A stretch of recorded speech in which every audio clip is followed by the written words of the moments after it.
This is my first podcast, and I think I'm going to make it on how to save the world.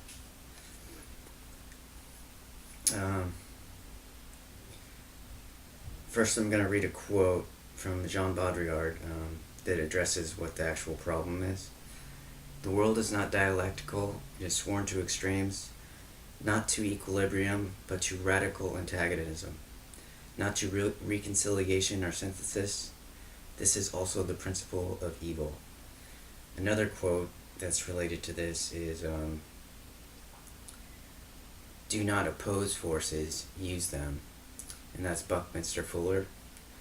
And the theme, I like to call this political Taoism, or oppose without opposing.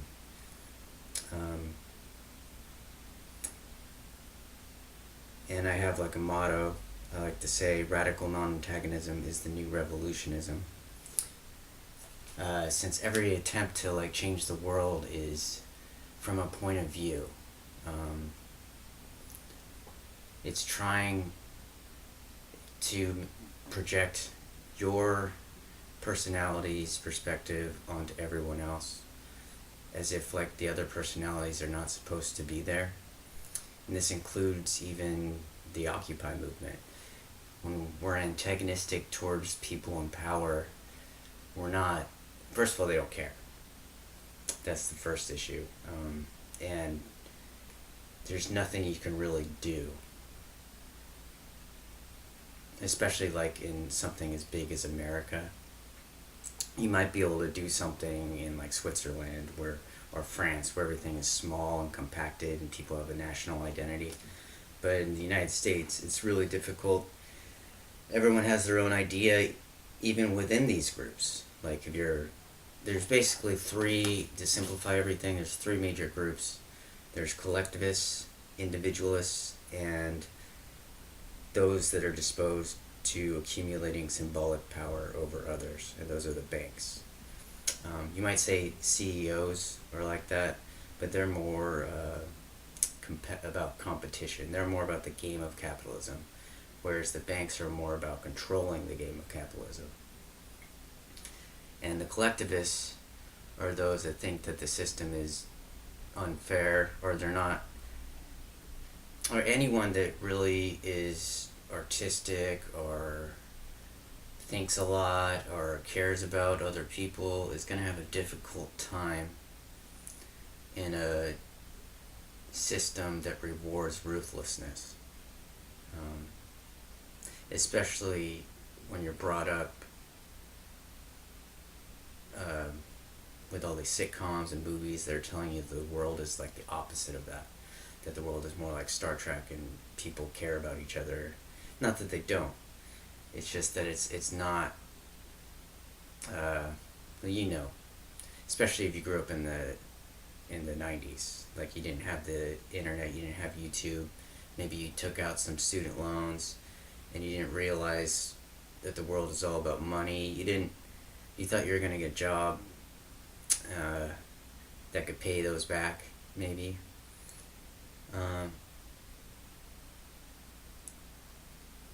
So, anyway. So we got these collectivists, individualists, and banks, essentially.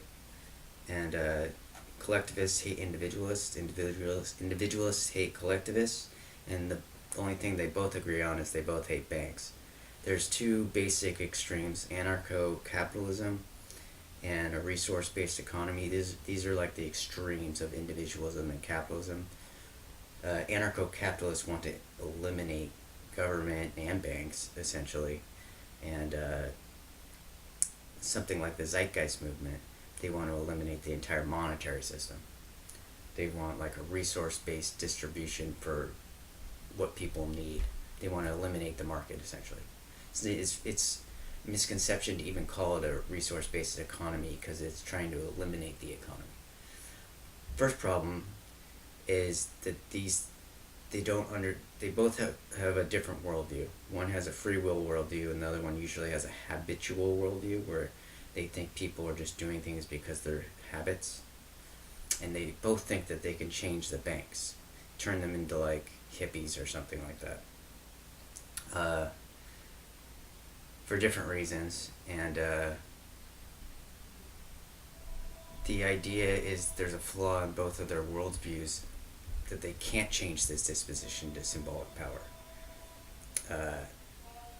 That there's never going to be where everyone thinks the same. And to give you evidence of this, whenever there is like a change in the power structure, just like there's this rush towards filling that vacuum. You can see this in Iraq, and you can see this in Chicago, where they wiped out the major drug lords, and then they just created more problems because there's somebody's going to want to fill that niche, because there's a certain part of the population that wants to have power, and you're never going to get rid of that. And as soon as we accept that, perhaps Generation Z will be ready to think like this, in a non-antagonistic way towards this disposition to symbolic power. That's what I'm hoping for.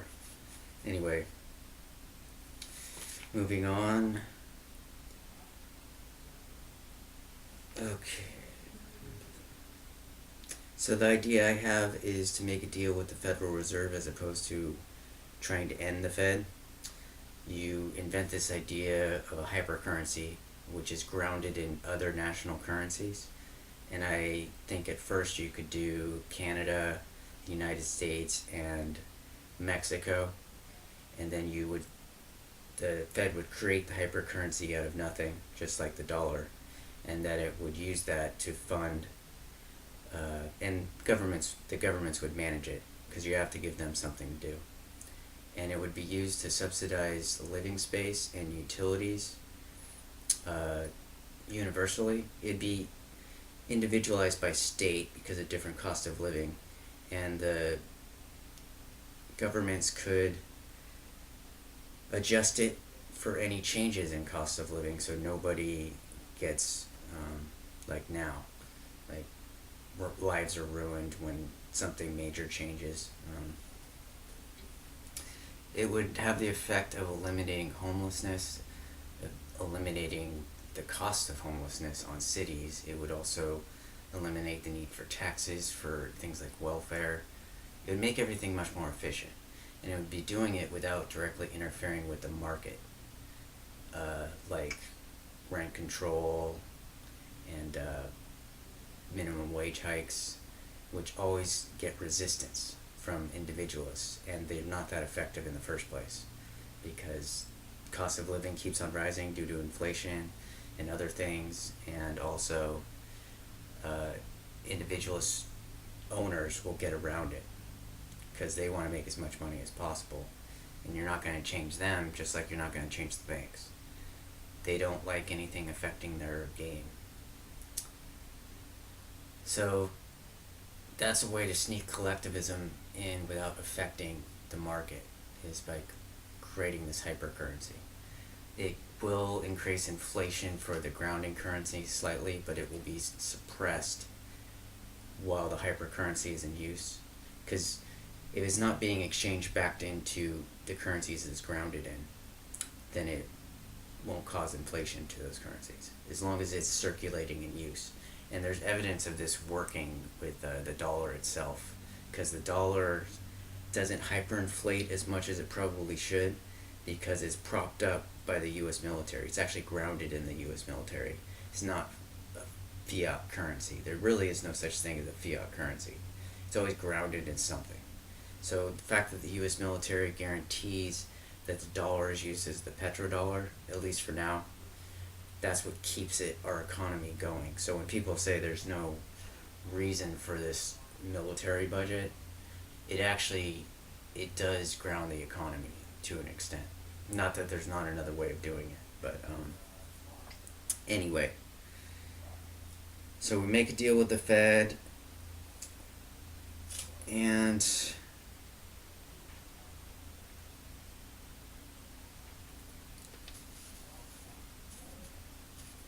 this is also necessary as we move into a post-industrial world, where things are more and more automated. We're losing the amount of jobs, not simply from the internet, but 3D printing and things like that. So it's imperative that we actually move in this direction where we have a buffer for capitalism. Because capitalism is already a game of musical chairs for like a living wage job. Uh, there might have been enough living wage jobs like when Henry Ford was around. I don't know, but there is not much sort of. There aren't very many Henry Fords around anymore. So the world has changed. The baby boomers haven't quite figured this out, that the world isn't like that anymore. Our president isn't. There are no like Roosevelts, you know. I'm not sure they were what they're said to be either, but the world's not like the greatest generation, you know, Tom Brokaw's generation. It's not like that anymore. So, and it doesn't seem to be going back that way. Also, wage disparities don't seem to. There's no reason for them to reverse. Because we're all fragmented. The CEOs don't care about the environment. They don't care about the people.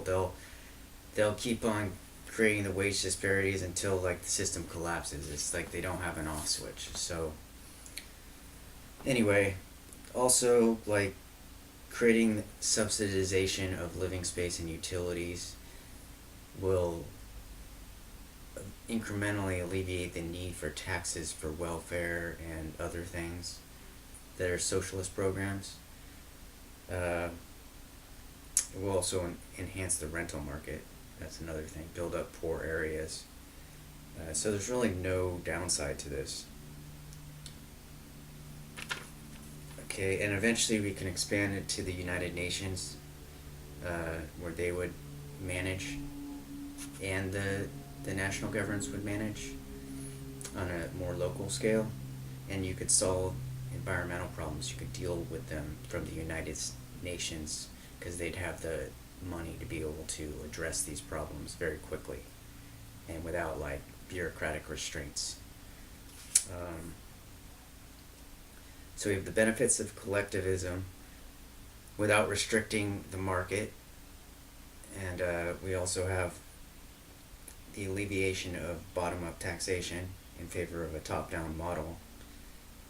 And you're working within the interests of the banking elite by letting them control the creation of the hypercurrency. This is the path of least resistance, which is the path of least improbability. All antagonistic attempts to change the world will all fail. There's nothing that you can